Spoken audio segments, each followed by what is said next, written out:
ಮುಂದುವರೆದ ಭಾಗವಾಗಿ ಜಮೀರ್ ಅಹಮದ್ ಖಾನ್ ವಿರುದ್ಧವಾಗಿ ನೆಲಮಂಗಲದಲ್ಲೂ ಪ್ರತಿಭಟನೆ ನಡೆದಿದೆ. ಜಮೀರ್ ರಾಜೀನಾಮೆಗೆ ಒಕ್ಕಲಿಗ ಸಮುದಾಯ ಆಗ್ರಹಿಸಿದೆ. ಕುಮಾರಸ್ವಾಮಿ ವಿರುದ್ಧ ಜಮೀರ್ ಅಹಮದ್ ಬಳಸಿರುವಂತಹ ಆಕ್ಷೇಪಾರ್ಹ ಪದಗಳೇನಿದೆ ಅಥವಾ ಆಕ್ಷೇಪಾರ್ಹ ಹೇಳಿಕೆ ಏನಿದೆ ಅವ್ರು ರಾಜೀನಾಮೆ ಕೊಡಬೇಕು ಅಂತ ಒಕ್ಕಲಿಗ ಸಮುದಾಯ ಪ್ರತಿಭಟನೆಯನ್ನ ನಡೆಸಿದೆ. ಕುಣಿಗಲ್ ಸರ್ಕಲ್ನಿಂದ ತಾಲೂಕು ಕಚೇರಿವರೆಗೂ ಇವತ್ತು ರ್ಯಾಲಿಯನ್ನ ಮಾಡಿ ಜಮೀರ್ ಅಹಮದ್ ಖಾನ್ ಅವರ ಪ್ರತಿಕೃತಿಗೆ ಬೆಂಕಿ ಹಚ್ಚಿ ಆಕ್ರೋಶವನ್ನ ವ್ಯಕ್ತಪಡಿಸಲಾಯಿತು.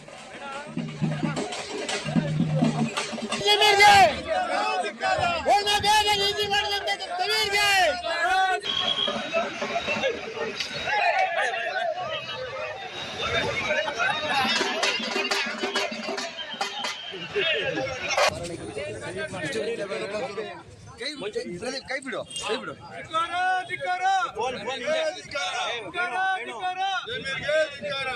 ಒಕ್ಕಲಿಗರ ವಿರೋಧಿ ಜಮೀರ್ ಖಾನ್ಗೆ ಒಕ್ಕಲಿಗರ ವಿರೋಧಿ